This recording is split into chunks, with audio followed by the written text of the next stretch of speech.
Here we are, day 21 of 21 days of prayer and fasting. We made it. I say we do 21 days every month. So the service today was phenomenal. I mean, I expected it to end with a boom, and it did. Pastor Chris really delivered a powerful message today.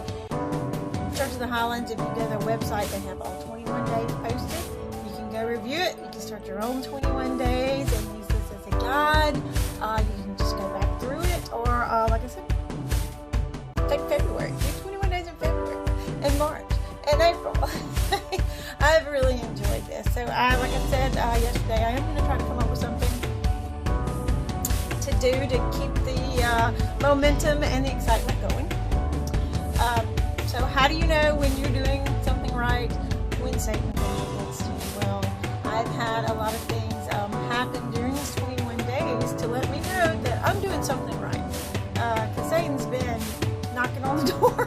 He's been trying to delay me. He's been trying to stop me. He's been trying to cause every kind of possible technical difficulty. And you know what? I refuse to stop. So here I am. Wasn't sure I'd be here today, but I am. And I'm going to go over something very simple that I cannot begin to summarize. Pastor Chris's message, it was just so phenomenal and so powerful. You definitely will have to go watch that. But just a tiny portion of what he went over was just the 7 elements of the Lord's Prayer. So this is something that we've all recited over and over and over again. You know, and sometimes when you know something so well, you forget to pay attention. It becomes a habit. And sometimes things lose meaning. If you're not careful, it happens in relationships. You know, it happens with a lot of things. Well, some of the scriptures that you've heard from your childhood forward, it's no exception. You hear it and, yeah, it just flows out of your mouth, but you really stop and think about what it means.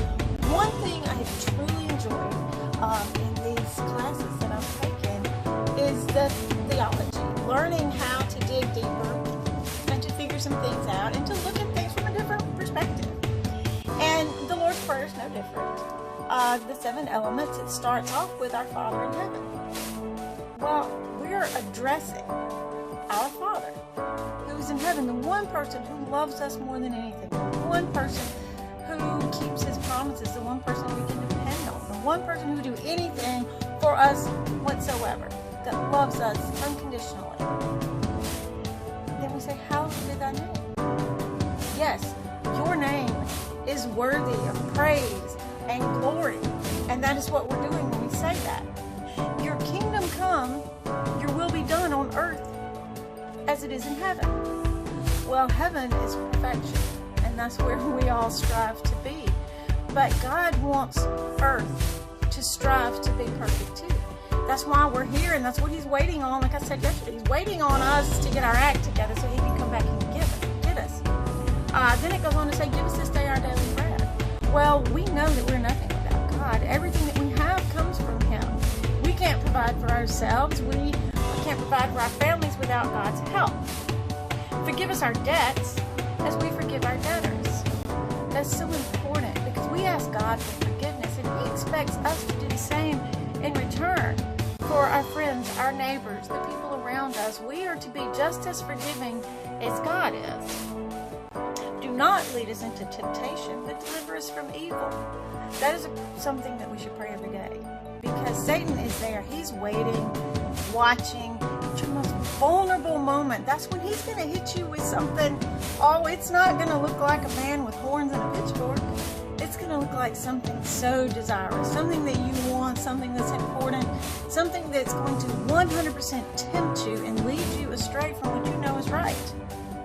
So we need to definitely pray for God to deliver us from this evil. And then finally, for yours is the kingdom and the power and the glory forever.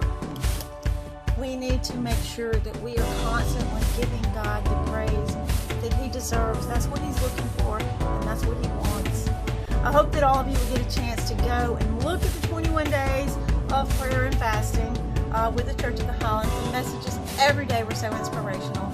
I've tried to just summarize just because it was a commitment that I made. I can't do it justice by any means. And I will be starting a new ministry channel. I've already opened up a YouTube page, and I'm going to be coming up with some topics and some things on my own and going into some theological points on some things. Hopefully it'll be something you'll enjoy. And just go subscribe to it. I'm going to start a new Facebook page since mine's still hacked. I was hoping by now we would have it resolved, but it doesn't look like it's going to.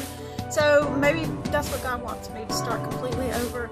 And I'm okay with that because I am following wherever He leads. So I will not see you guys tomorrow, but I will, like I said, be coming up with something. So I'll be back. You have a great rest of January and rest of the year. I'll be seeing you soon. Bye.